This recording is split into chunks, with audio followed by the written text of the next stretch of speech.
Welcome students, HC Verma solutions में आज मैं लेने जा रहा हूँ रिवर बोट या स्विमर बोट या मैन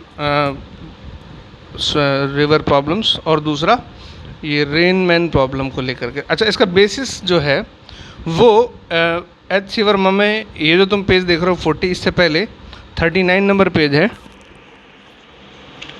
वहाँ पर चेंज ऑफ फ्रेम के नाम से टॉपिक है। चेंज ऑफ फ्रेम के नाम से टॉपिक है, उसमें ये स्टार्ट कर रखा है। ये पूरा एक बार तुम आराम से देख सकते हो, बुक में दिखा हुआ है, मैं इसको समझा देता हूँ। देखो, हम एक पार्टिकल है P, इसको ऑब्जर्व कर रहे हैं दो फ्रेम से। एक फ्रेम है ये S, दूसरा S डैश। S फ्रेम है फिक्स्ड फ्रेम, इसका ओरिजिन है O। S डैश है मूविंग फ्रेम, इसका ओरिजिन है O डैश। ठीक है, अब इस पार्टिकल को P को अगर हम फिक्स फ्रेम से देखें तो इसका वेक्टर आता OP और मूविंग फ्रेम से O डैश P।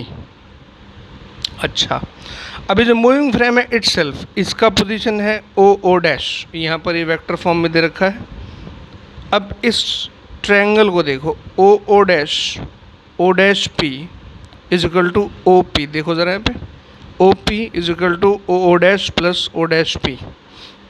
इनको वेक्टर फॉर्म में लिख सकते हैं। OP को लिख दिया RPS, position of P with respect to S, RPS dash, position of P with respect to S dash, RS dash S, position of S dash, moving frame with respect to fix frame. ये एक equation तुम देख रहे हो।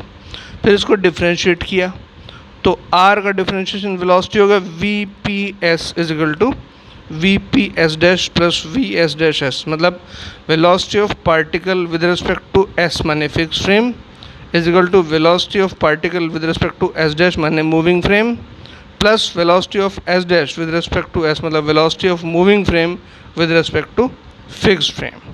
ये जो basic formula है, इसी पर हम जो मैं तुम्हें आगे जो दो एग्जांपल बताने जा रहा हूँ वो इसी पर हम सॉल्व करेंगे।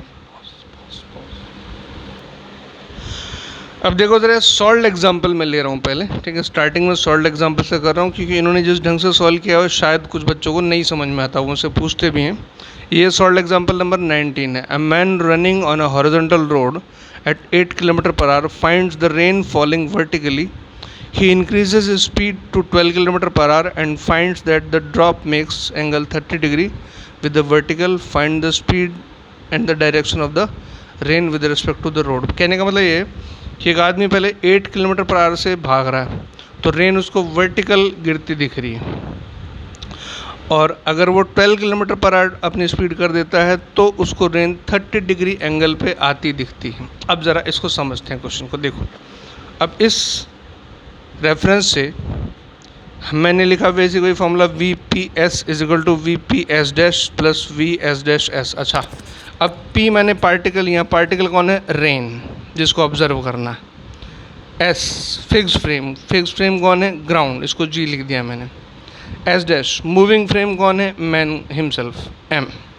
अब यही चीज़ यहाँ पे P की जगह R हो जाएगा, S की जगह G हो जाएगा और S डैश की जगह M हो जाएगा।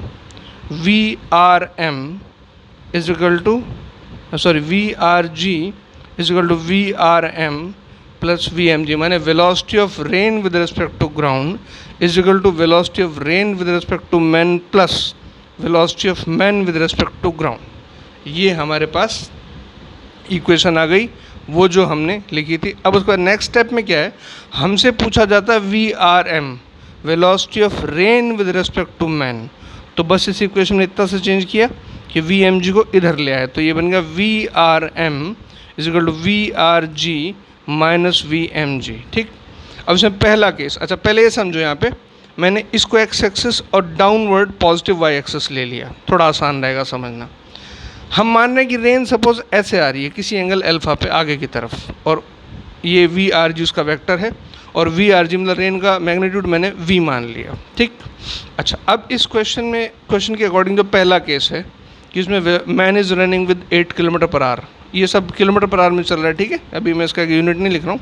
तो VMG, अब भाई आदमी तो इधर ग्राउंड पे भागेगा ना एक्स एक्सिस, तो उसका तो वाई कॉम्पोनेंट हो नहीं सकता इस केस में।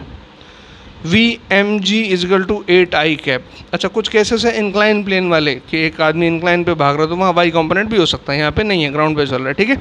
अच्छा, V M G equals to 8 i cap, okay. उसके बाद जो ये कंपोनेंट है, हमने माना इसको, हमें इसके बारे में कोई नॉलेज नहीं है, वी आर जी, ना तो इसका मैग्नीट्यूड पता है ना एंगल पता है, हम दोनों मान रहे हैं, वी मान लिया मैंने।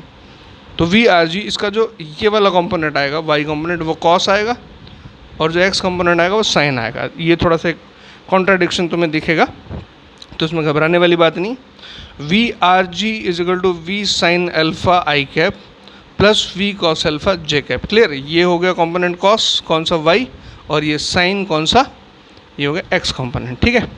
अच्छा, अब उधर फॉर्मूले में रखते हैं, ये जो फॉर्मूला है V R M V R G, ये रहा माइनस वी एम जी। देखो ज़रा, अब ये हो गया V sine alpha I cap plus V cos alpha J cap minus 8 i cap.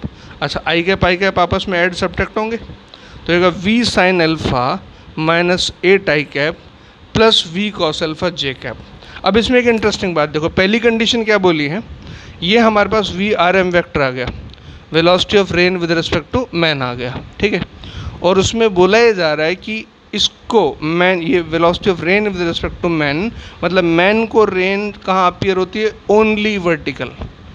अब कोई तुम्हारे पास वेक्टर है जो सिर्फ वर्टिकल है, तो डेफिनेटली इसका हॉरिजॉन्टल कंपोनेंट 0 होना चाहिए। इसका मतलब ये कंपोनेंट v, ये जो ये पार्ट है v sin alpha minus 8, this must be 0।